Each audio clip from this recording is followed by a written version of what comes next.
раёсати кумитаи ҳолатҳои фавқулода ва мудофиаи гражданӣ дар вилояти Соғ аз фаъолияти соли 2021 натиҷагирӣ карда ба хабарнигорон ҳисобот пешниҳод намуд. Холмаҳмад Холов, муовини сардори ин раёсат, хисороти муноқишаҳои сарҳадиро ки санаҳои 28-29 апрели соли 2021 дар ҳудуди шаҳри Исфара ва ноҳияи Бобоҷон Ғафуров ба амал омада буд, маълумот пешниҳод кард. Маблағи зарарӣ расонидашудаи муноқишаи сарҳадӣ 11 миллиону 959 ҳазору 563 сомониро ташкил медиҳад. Зарари расонида шуда ба шаҳри Исфара хонаҳои зарарида 16 адад, қисман зарарида 4 адад, зарари сабук расонида шуда 37 адад, нишоатҳои ёрирасон 4 адад ва дигар нишоатҳои хоҷагӣ 8 адад. Ба ноҳияи Бобоҷон Ғафуров хонаи зарари сабук расонида 20 адад ва муассисаҳои соҳаи муарриф 2 ададро ташкил дод. Раёсати вилоят ҷиҳати ҳифзи аҳолии минтақаҳои наздисарҳадӣ баҳри пешгирии талафоти шаҳрвандон дар минтақаҳои наздисарҳадӣ шаҳри Исфара, ноҳияи Бобоҷон Ғафуров ва ноҳияи Ҷаббор Расулов чорабиниҳои эвакуатсиониро роҳандозӣ намуда аҳолиро аз минтақаи хавфнок ба минтақаи бехавф кӯчонданд.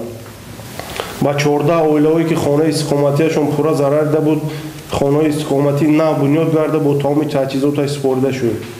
раёсати кумитаи ҳолатҳои фавқулода ва мудофиаи гражданӣ дар вилояти Соғ дар муноқишаҳои сарҳадӣ ки байни Тоҷикистону кишвари ҳамсояи Қирғизистон шуда гузашт, саривақт беш аз 15 000 нафар сокинонро аз шаҳру ноҳияҳои осебпазир Исфара, Бобоҷон Ғафуров ва Ҷаббор Расулов ба ҷойҳои амн кӯчониданд, то аҳолӣ аз ин муноқишаҳо зарар набинанд. Холмаҳмад Холов, муовини сардори раёсати кумитаи ҳолатҳои фавқулода, зарари расонидани муноқишаи сарҳадии моҳи январи соли 2022-ро низ ба журналистон пешниҳод намуд.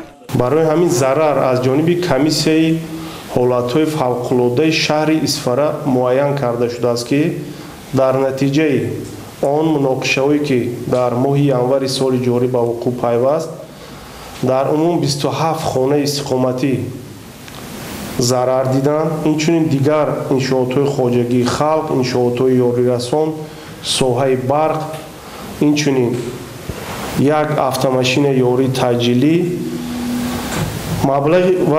маблағи умумии зарари расонидашуда 1 миллиону 874 ҳазору 90 сомониро ташкил дод ки ин маблағ тариқи расонаҳои хабарӣ пешниҳоди ҳамагон гардонида шуданд, ягон маълумоти пӯшида нест. зарар муайян карда шудааст. Холмаҳмад Холов, муовини сардори раёсати кумитаи ҳолатҳои фавқулода ва мудофиаи гражданӣ дар вилояти Соғ иттилоъ дод ки давоми соли 2021 дар ҳудуди вилоят 10 ҳодисаи фавқулодаи хусусияти табиӣ дошта ба қайд гирифта шудааст ки он дар шаҳру ноҳияҳои Деваштич 8 ҳолат омадани сел, Ашт, Панҷакент ва Айни рух додааст. Дар натиҷаи ин ҳодисаҳои нохуш 22 нафар сокинон ба ҳалокат расиданд. дар натиҷаи офатҳои табиӣ ки хеле ман қайд кардам, зарари умумӣ расонида шуда 15.4 миллион сомониро ташкил медиҳад.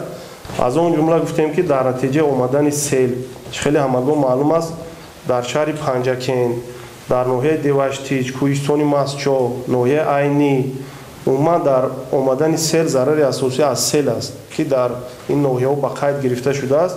аз он ҷумла ман ба шумо мисол мебарам ки танҳо селе ки 2-5 августи соли 21 дар Панҷакент рух дод, маблағи зарараш 5 миллион сомонӣ ва инчунин санаи 19 июл хеле ки ҳам маълум аст ба 12 нафар талафоти ҷонӣ шуд дар шаҳри Панҷакент, зарараш зиёда аз 3 миллион сомониро ташкил медиҳад. масъулини ин ниҳод мегӯяд ки новбаста аз гузарондани чорабиниҳои тарғиботӣ дар соли 2021 29 нафар бо сабабҳои гуногун ба кӯлу дарё ва обанборҳо ғарқ шуда ба ҳалокат расиданд. бо саривақт хабардор шудани дастаи наҷотдиҳандагон 24 нафари дигарро дастаи зудамал наҷот додааст. ҳузур Шимов, Нушкура, Наимҷон Аюбов барои барномаи иттилооти хабар.